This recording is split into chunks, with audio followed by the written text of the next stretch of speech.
on. Now, I first met my next guest when he headed up one of the biggest estate agents in the country, Hamilton Osborne King, now Savills. We met again when he used his considerable music talents to write the jargon song during my previous life on the business show here on Radio 1. Paul McNeive, good morning. Good morning, John. But what I didn't know was your whole story. We used to chat about things to do with property and the like. But your book, Small Steps, is out, and it's your life and times, really. But take us back to, I suppose, the thing that changed your life when you were 20 years of age. Sure. Thanks for having me on, John. No December 82, I woke up in the burns unit in what was then Dr. Stephen's Hospital, surrounded by some remaining last survivors of the Stardust. And I had been in a car crash. I had lost all the skin off both of my legs. A few toes had disappeared and various other burns. And over the next few months, I went through endless skin grafts and operations in an effort to save my legs, which eventually failed due to infection. And in late February, then my right leg was amputated above the knee to save my life. I mean, I was dying. I could close my left hand around my left thigh at that stage. I had been anointed several times, and it was a life-saving procedure. And a few days later, my left leg was amputated below the knee. And do you remember much about the crash? No, is the simple answer. No, nothing, which I think is probably a defence mechanism. I know what I was told by the one or two people who were there. And what were you told? Well, the car was upside down, went on fire. It's an extraordinary combination of good luck and bad luck. Bad luck to be in a crash, bad luck, less than 0.25% of cars go on fire, apparently. Mine did, and that's bad luck. It was the middle of the night. The good luck starts kicking in. I was on the forecourt of a petrol station in a car on fire. I could have levelled South County Dublin. One man, a Mr. Hickmoth, heard the bang, didn't know what it was, woke up in the middle, checked on his mother in the house next door, was going to bed, saw a flicker out through the window, went out, saw my car on fire. I was crawling out on fire. He had a fire extinguisher in his kitchen. How many houses had fire extinguishers in 1982? Right. And one car stopped, only car on the road, a taxi. He had a fire extinguisher. The only two people in there had fire extinguishers. So amazing. They put me out. I was 500 yards from Loughlinstown. That saved my life.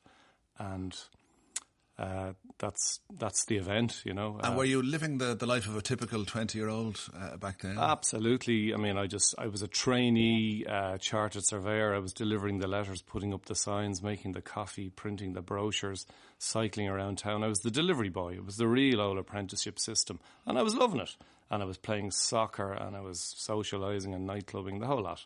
And very average, Mr. Average everything, to be honest, happy-go-lucky. And then suddenly you click your fingers and your life has changed for good. And a very interesting journey since then. And really, having got back to work, and I have to thank. It's only when you find yourself at that level of the lowest possible level, really, where can you know. Well, tell us about the lowest you got to. Well, I had a few dark thoughts. I can tell you, sitting in the rehab in Dunleary, why me? I screamed at God a few times, and but they get you through that. They're all there for you, and that's when you need your friends and your family. And I would not have made it through without my friends and my family in particular. And what was important to a young lad is to get back to what I was doing. Will I ever get back to being normal? And the company at the time was outstanding. They paid me for a year. I was out of work. The people of Bray rallied around. There was garden parties, cake sales, you name it. So when I came out of hospital, I was able to buy a car, basic practical stuff. So, the people of Bray, really, I have a lot to thank. So all of these things encouraged me and got me going. And the motivation then, this is how I discovered motivation, because, I was Mr. Happy-Go-Lucky, Mr. Average, didn't have to worry about anything, floating along, everything was fine. But that's how I discovered motivation, because I felt a strong desire to get back to prove to myself I could be normal, but for my family who were devastated, I felt a huge desire to. And can you remember the first day it dawned when you were in the rehabilitation hospital, what the nature of your injuries and the future that lay ahead of you? The day the doctors, in other words, made it clear what awaited you? Well, the amputations happened in the Burns Hospital in Stephen's Hospital, so that's where I got that news first. But, to be honest, I was on an epidural of morphine for months, so, I remember it. But I think if they'd said, we're going to amputate your head, I would have said, fine, go ahead, Tuesday's clear, So, when it dawns on you, and the nurses softened me up for it as well. It was all cleverly done, whether it's planned or not. They know what they're doing. It works. So, but when the prognosis for me was always that I would walk with crutches, which I said, that's okay. And a man was trotted in who had an artificial leg to visit me, because I had never met anyone with an artificial leg. And that helps, when a guy walks into that bed and talks to you and walks away. And I'm delighted now, to get calls, as I do quite often, to go in and see people who are struggling with, they're facing an amputation, particularly young people, or they've just had one. I like to go in and just at least repay my debt on that side, because it does help. We have been there, and there is a remarkable atmosphere, given the serious nature of the injuries. The camaraderie, the bonhomie is remarkable. It's an incredible given place. The environment. It's an incredible place. There's miracles happening there. The staff, the patients, we're all in it together. There's a kind of a black humour, but everyone gets on with it. And you talk in the book about some of the characters you met while you were in there. But and this is the name of the book, Small Steps, because even though you wanted big leaps forward when you were in there, it was impressed upon you that this was going to be a slow and painful process. Absolutely. This is the first thing. That day one, you've come from a hospital where everyone you ring a bell and someone gets you something. You arrive in the rehabilitation hospital and they put your program and your plan on the back of your bed on the wall. Now, 9 a.m. breakfast down in the canteen, 9:30 a.m. physio, 10:05 a.m. OT, this kind of stuff. And they start talking to you about, do you see yourself walking again? Well, I do. Do you see yourself dancing again?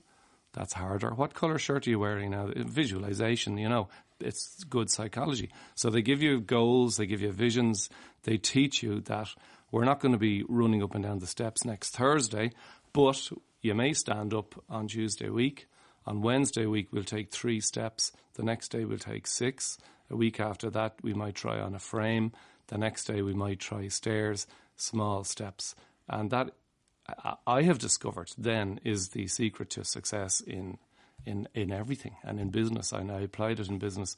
It's incredible how powerful, if you build together a whole lot of small steps, which of themselves they seem insignificant, but string them together consistently, they add up to something huge. Did you have to learn how to be patient then through all of this? And I'm just wondering then about the day when it came to you being fitted with your prosthetics.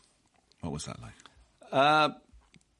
It was exciting, and standing up for the first time in 6 months. Now they know what they're doing. They have 3 guys there to hold on to you because your head just goes into a complete spin, once you stand up.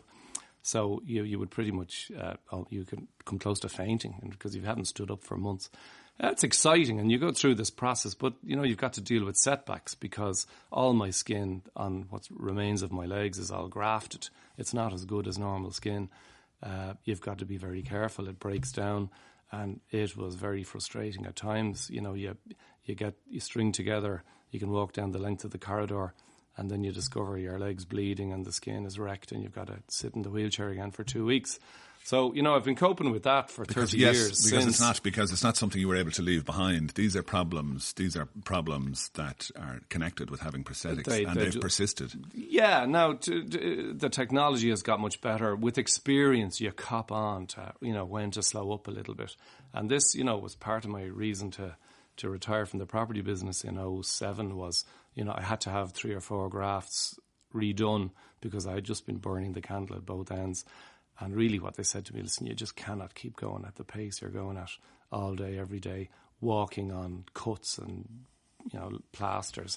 So they were right, of course. And now with a slightly gentler pace, but I'm going full on now again, I can tell you, but a bit more cop on about it, to be honest. What about your re-entry into, let's call it the real world, after all the rehabilitation, after you getting used to adjusting? Was there a lot of self-pity? Was there a lot of self-consciousness as you went back into Hamilton Osborne King? I didn't, and certainly no self-pity. That I never felt that, I don't think. No, I didn't.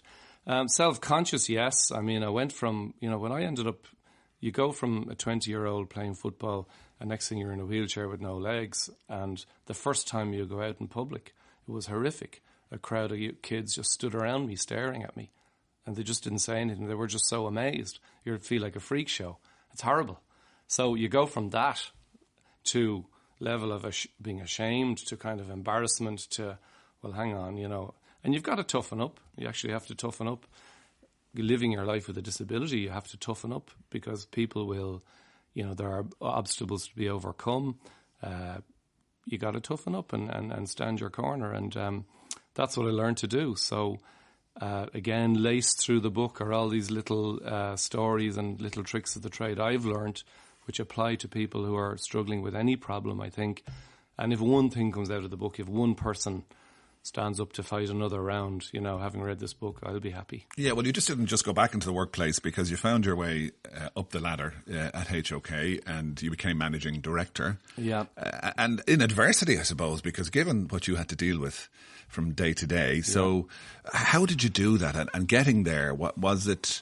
Well, was it something you expected as a result in some ways of having gone through what you went through? Did it make you more in the word? No, I didn't expect it, and it wasn't a grand strategy at the time. But with some reflection and some taking stock, I've realised that I was Mr. Average Intelligence, Mr. Average Middle Class Home. I mean, I would have just been Mr. Average in any firm, any situation.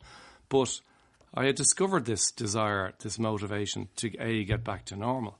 And then I kind of got back to normal. And I said, well, hang on now, what can we do now? And I was pushing myself just a little bit.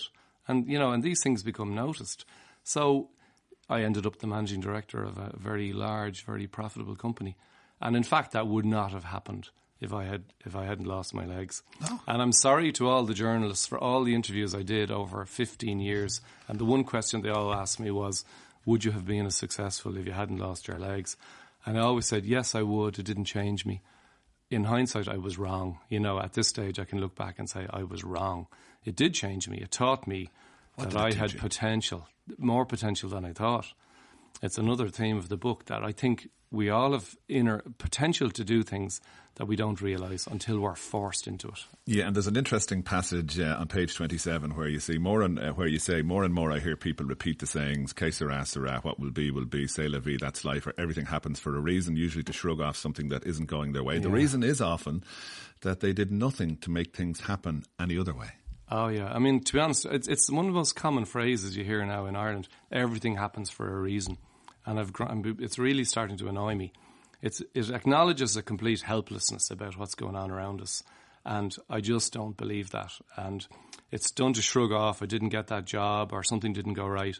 The reason is usually that the person did nothing to make it happen any other way. And this is what I try and teach people now and companies I'm working with. A small plan of steps. Don't give yourself a change the world in 1 year. Look at where we can be in 3 months on our customer service, on winning pitches for jobs, whatever it is. Here's the 3-4 little things we need to do different in the next 3 months. Let's stick to them. And 3 months will go by in a click of your fingers. But suddenly you've achieved something that never would have happened. And that's what I learned. And we'll get on to the description. You have good, nice bird descriptions for the different characters you find in the workplace. Mm. But, Paul, when you headed up Hamilton Osborne King, it wasn't at the very height of the boom, but it was very close to it. And you were doing office and commercial deals, running into the millions. You knew all the big players. Looking back now, I know there's been a lot of revisionism, but were you aware of what was coming down the tracks? And do you look now? How do you look at what's gone on? With amazement, to be honest. No, I wasn't aware of what was coming down the tracks. I mean, I worked all through the 80s, through the entire of the 80s, and then through this incredible boom. And nobody was aware of how quickly, I mean, everyone was talking soft landing. Central Bank, ESRI were predicting robust growth into the medium term. You just couldn't see it. Nobody saw it. Did you never sell a property, we say, in the centre of Dublin and think this is absolute and utter madness? Yes. I mean, the prices people were paying you, I mean, we were experienced valuers. We would value a property we were selling, particularly something interesting, a site. And, we would actually have a sweep in the office and you would value it forensically and come up with exactly what the site was worth. You would add about 30% for a sunny day and then it would sell for 30% more than that again. And it was just, you couldn't understand it. But somebody was betting that the market was going to keep rising, and that just can't go on. And what was the maddest deal you ever did?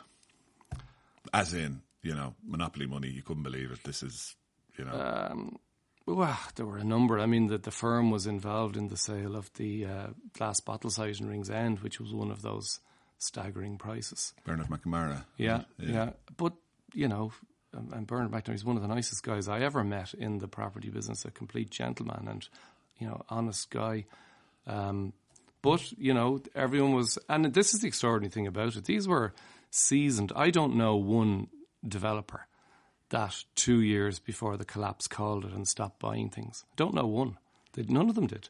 One or two or three of the grey-haired guys pulled in the horns a little bit, but they all bought one or two big things too late that they regret. And now a lot of them are seen as pariahs.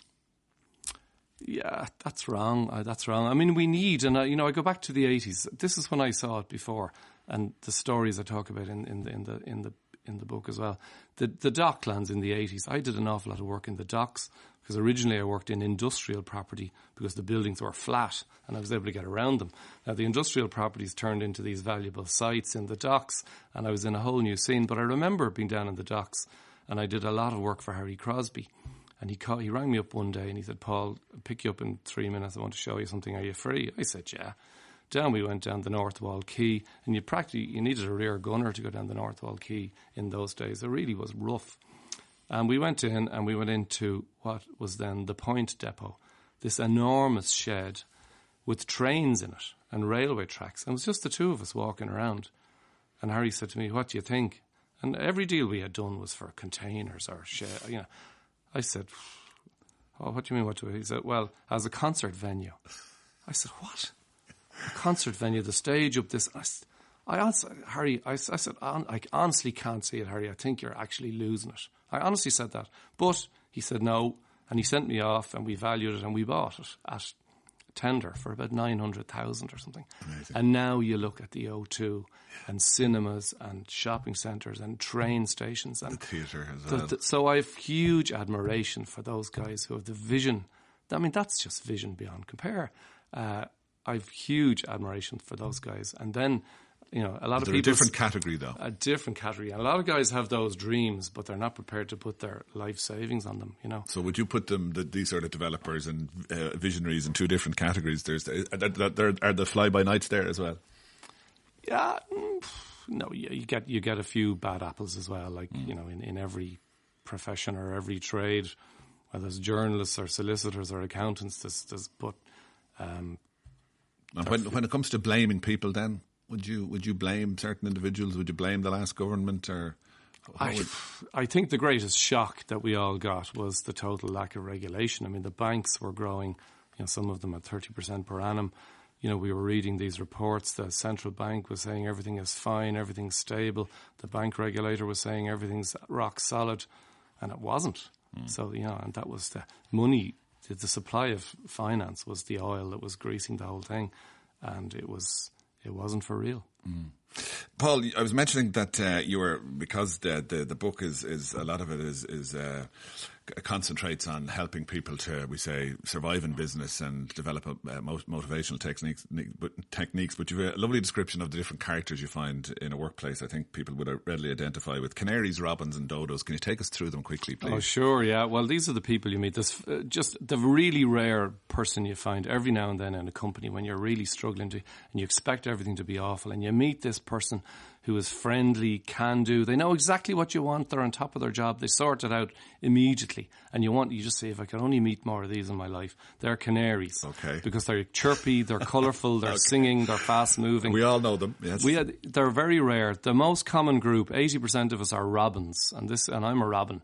But we all like robins. And you see more of them in the wild than canaries. But they're mostly brown. And what I say to people, if in companies and in life, when a robin turns around and gives you that beautiful red breast, this is what we want. Your most colourful display, your biggest burst of personality at this moment dealing with this customer. Now, what about the dodos? The dodos, they're the guys slouching, the back to the customers, the tie is loose and their body language is all wrong. And the raven, every organisation has a raven. The raven is the harbinger of doom and gloom. And they see their role in any company as being to protect our role to remain as miserable as we like here for as long as we like. And you elaborate on all these different types in your book, Small Steps. I haven't even got into your considerable musical talent. You've made quite a living out of being a Bono impersonator. I don't know if you want to give us 30 seconds of Bono and the future of the planet, but you sing. You're a Bono you're Hugh Toohey. That's your alter ego. It's a party piece that's developed. I've kind of toured the world doing it, would you believe? I spent last Saturday filming an RTE1 comedy sketch for a new series, so it gets me in trouble. I launched The Gathering 2013 with the Taoiseach dressed up as Bono, and as I say, John, if you put together your plan of small steps, then all of this can be yours. Just give me what I want, and no one gets hurt. Lovely, lovely, Paul. And as I said at the outset, we did a bit of a collaboration a few years ago in a previous life on the Business Show on Radio 1.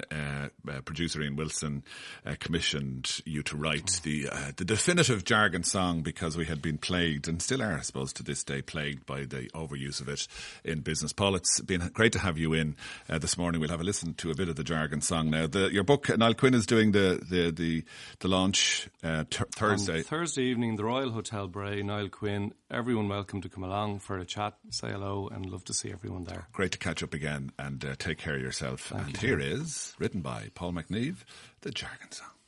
Gonna kick the tires and take the boxes, step up to the plate. It's a win-win situation, going forward it's our fate. Well positioned for an upturn, focus is the bottom line.